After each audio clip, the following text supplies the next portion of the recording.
प्रधानमंत्री जी का जन्म दिवस था, उसकी ढेर सारी शुभकामनाएं। पूरा देश इस बात के लिए आशान्वित है कि जो नरेंद्र मोदी जी ने आयाम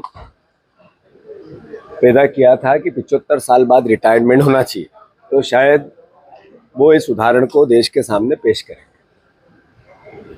मध्य प्रदेश में उन्होंने कहा 4 स्तंभ है मध्य प्रदेश और देश की उन्नति के, तरक्की के। एक है महिला, एक है गरीब, एक है युवा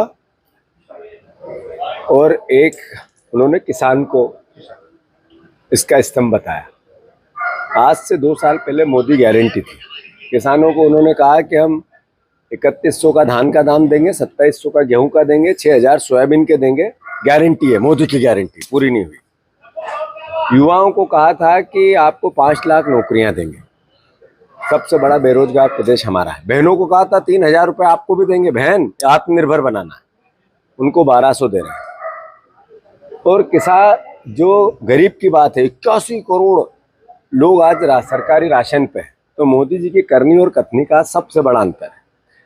दूसरी बात, नरेंद्र मोदी ने आत्मनिर्भरता की बात की। वो जो पूरा लिबास पहनते हैं, चश्मे से लेके जूते तक, कपड़े से लेके गाड़ी तक और हवाई जहाज, सब विदेश के। तो आत्मनिर्भर उनकी भाषा है, भाषण है। वास्तविकता में वो भी विदेश का माल अपनाते हैं। फिर भी उनके जन्मदिन की शुभकामनाएं।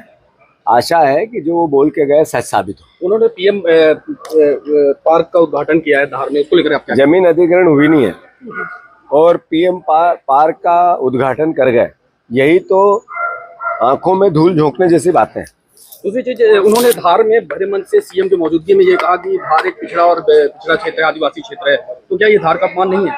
नहीं, बात अपमान की नहीं है, ये सच बोले। वो सबसे ज्यादा गरीब जिला है अलीराजपुर देश का। शिवपुरी में सबसे ज्यादा कुपोषण होता है। सबसे ज्यादा जमीन अधिग्रहण धार की कर ली, किसानों को जो आत्मनिर्भर बनाने के, छीन ली उनसे जमीन।